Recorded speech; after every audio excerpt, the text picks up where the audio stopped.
أسعد الله أوقاتكم مشاهدي ومتابعي قناة إماراتي لشس.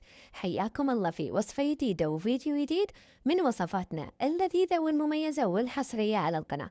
اليوم راح نحضر لكم وصفة دبس الفليفلة أو ما يسمى صوص الفلفل الأحمر الحار. خلونا مع بعض نبدأ بالمقادير. هني أنا حضرت نصف كيلو من الفلفل الأحمر الحار، نقطعه إلى قطع صغيرة، نضع في محضرة الطعام أو خلاط فرم الخضروات. نضيف ربع ملعقة شاي من الملح الخشن، وكذلك نضيف ملعقتين من زيت الزيتون.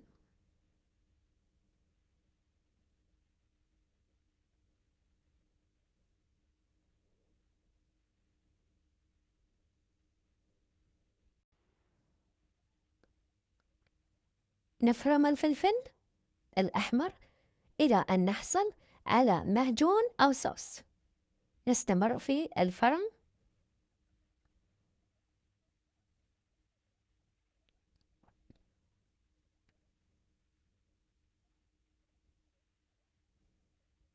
أنا شفت أنه يحتاج إلى مزيد من الخلط أو الفرم حتى يصبح جاهز والخلطة ناعمة وجاهزة للاستعمال.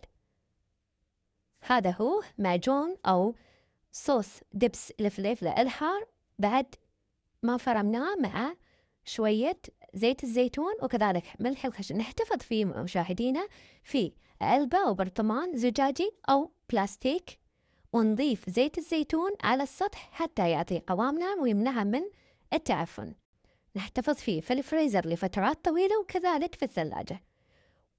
معجون دبس الفليفل الحار يستخدم في العديد من الوصفات مثل البيض والفول والكثير من الحمصات والسندويشات. وانتظرونا في فيديو جديد ونقولكم مع السلامة.